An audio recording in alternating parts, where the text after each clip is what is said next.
variable rates can really hurt the average consumer, particularly vulnerable seniors who are not paying very close attention to all of the intricacies and small print on their bills and contracts. So that some of those who do offer these variable rates, as we know, have engaged in deceptive marketing practices to sell these unpredictable plans and have then extracted really unconscionably high profits from Connecticut consumers, counting on them not to be vigilant enough to protect their interests.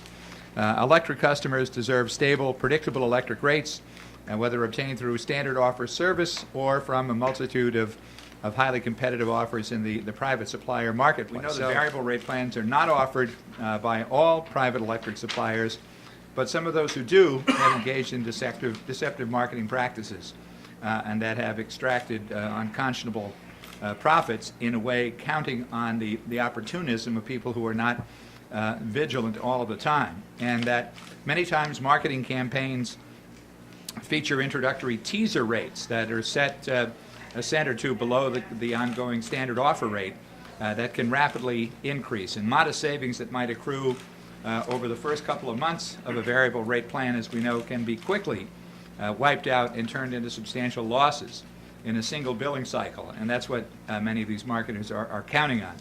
And cancellation fees as high as $50 under certain current plans discourage customers from switching to more reasonable plans. So while last year's legislation was a very positive first step, I think we need to do more, and we're about to do that in a bipartisan way today in the state Senate. We stand here in a bipartisan way and bring forth solutions. That's really important for the consumers of the state of Connecticut. These are issues that are challenging, difficult. The answers aren't always readily available, and sometimes there's multiple steps and multiple years that we have to try and tackle these issues. And I want to certainly give my thanks to the leadership of the Energy and Technology Committee. We have always worked in a bipartisan way, and this bill, I think, proves that, and this is one that will certainly help consumers going forward. We know that there's still a lot of reforms that we're going to make and that are going to continue to be on the table. Consumers are going to see additional changes to the way their bills look, which I think will help them through last year's legislation. And as Senator Looney said, it was a good step. We're continuing to make steps and continue to make progress that is good for consumers. And again, my thanks to the leadership of the committee, Senator Looney, AARP, and all the other advocates who have worked so hard on this legislation. I think consumer issues are really bipartisan, so I'm particularly pleased to have the minority leader and the ranking members of the Energy Committee here today to work with us and announce our support. This bill is an important piece of legislation. We got out of committee in a bipartisan fashion.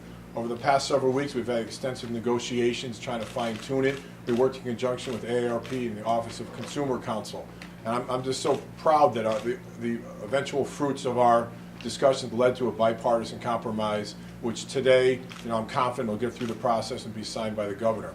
If it's passed, which I think it will, we'd be the first, I believe we'd be the first state in the country to ban a variable rate contract. And to some, it may not seem that radical, but I think it's a very important step in the sense that some of our consumers, and not all the companies are doing it, but some of the suppliers are targeting some of our consumers and have a teaser rate, as the president said, and increasing it significantly. And data has been showing that some electric retailers are taking advantage of consumers of their inability to crack the code.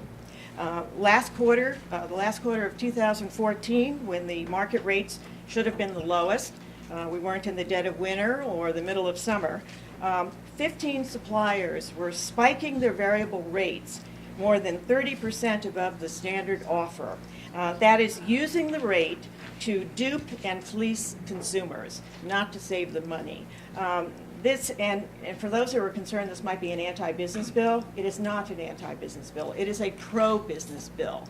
This kind of bad behavior, these bad actors, give the entire electric retail industry a black eye.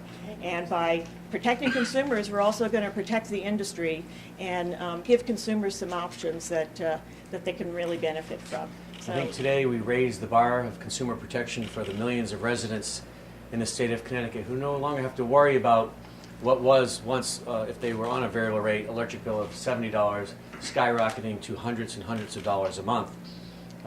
Unbeknownst to them, through the small wording in the contracts, that they were aggressively marketed at, whether it be via telephone, mail, or in person at their door.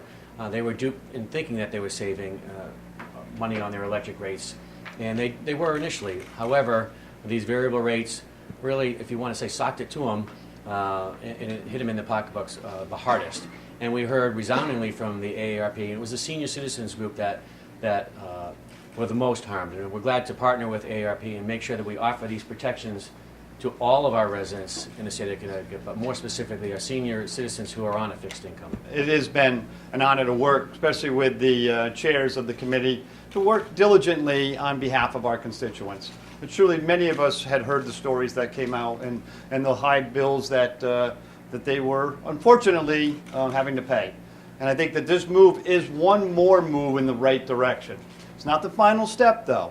I just want to make sure that we all remember that the consumer does have a little bit placed on them still. So their due diligence is still important on this case, and I think that this is another tool in the toolbox that helps our consumers and also makes sure that the bad players, as the good chair did mention, are on notice that their performance is being watched by us here in the Capitol, and I think the opportunity to be part of this solution.